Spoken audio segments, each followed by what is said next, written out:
We're going to talk about Aaron Rodgers. So, funny enough, I literally saw this come out, I want to say maybe 5, 6, 7 minutes before the show actually started.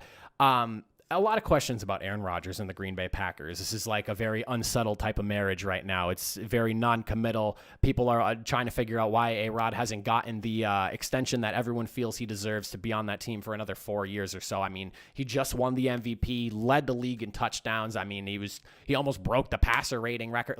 He was looking so good all season long, especially after them, picking a quarterback of the future, trading up into the first round to pick Jordan Love last year.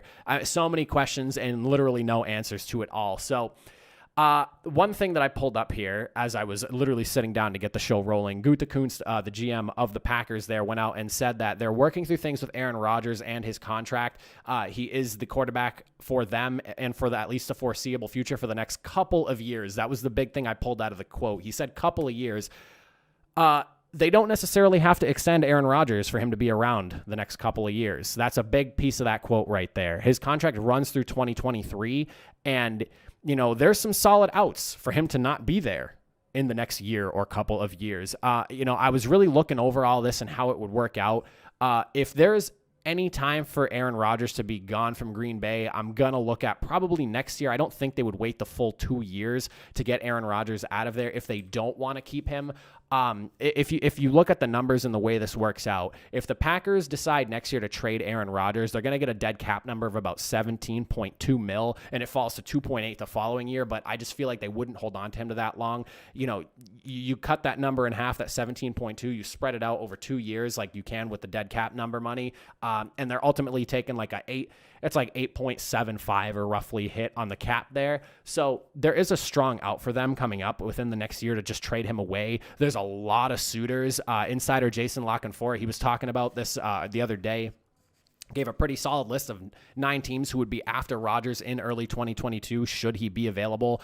I think, in my honest opinion, there's probably 20 teams that could go after Aaron Rodgers, but these teams, when he listed them out, are probably the most likely of them, barring 2 of them that I kind of disagree with. Now, the first one being Broncos. They need a QB. Possibility if somebody slips, they're going to try to take one in this draft. The Saints, obviously, they don't seem super committed on the QBs they have there in Winston and Taysom Hill. That's going to be, a quarterback battle there going through the preseason as we head into the actual season. So curious to see how that goes there. But, that's somebody that if either of those guys don't work out, they're right in the hunt for Aaron Rodgers next year. The Seahawks with the drama and Russell Wilson, if he ends up going, he also has an out of the team where if they trade him next year, it's for a lot less dead money. They can spread it over the 2 years. He could get moved, and then imagine them just pulling in Aaron Rodgers. That would be a wild thing to see. On top of that, the Giants, if Daniel Jones doesn't work out this year, big prove-it year for him. The Patriots, obviously still in their quarterback carousel, looking for somebody to be the replacement for Tom Brady. The Dolphins, there's been a lot of speculation on their actual commitment to Tua. Obviously, it seems like right now they're committed to it, but if Aaron Rodgers is at your doorstep, are you going to shut the door and tell him, sorry, we have Tua? I don't know. Aaron Rodgers looks like he could play for another 4 or 5 years, and that Dolphins team trending upward after their 10-6 year last year. Washington football team's another one. I'm amongst the group that thinks that Washington's a really good quarterback away from seriously contending in the NFC. That defense is young. The pass rush is so damn good. There's just so much you can look at as far as that team goes and be happy with and just say, man, if they had a quarterback, they brought in Curtis Samuel too. Like, that team could be so good if they had somebody like Aaron Rodgers tossing the rock there. And then the 2 unlikely that are on the list, and he noted this as unlikely teams as well, but they are quarterback market teams.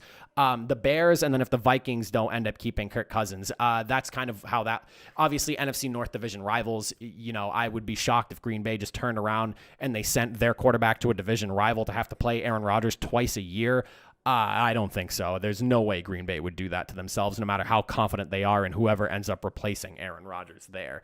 But there's obviously some sort of disagreement here. Everyone kind of assumed when it was first announced they were working on extension, it would be done at least, not somewhat quickly, but when everyone heard that, they were like, oh, okay, the Packers realized we need to keep Aaron Rodgers around, but here we just roll through the offseason and nothing has really been done. So who knows what could really happen? A wild situation. If Aaron Rodgers has another phenomenal year next year, maybe a potential MVP year again, they could trade Jordan Love to a team that doesn't get their quarterback this offseason. I don't know how high other teams are on Jordan Love. Obviously, the Packers were enough to trade into the first round for him.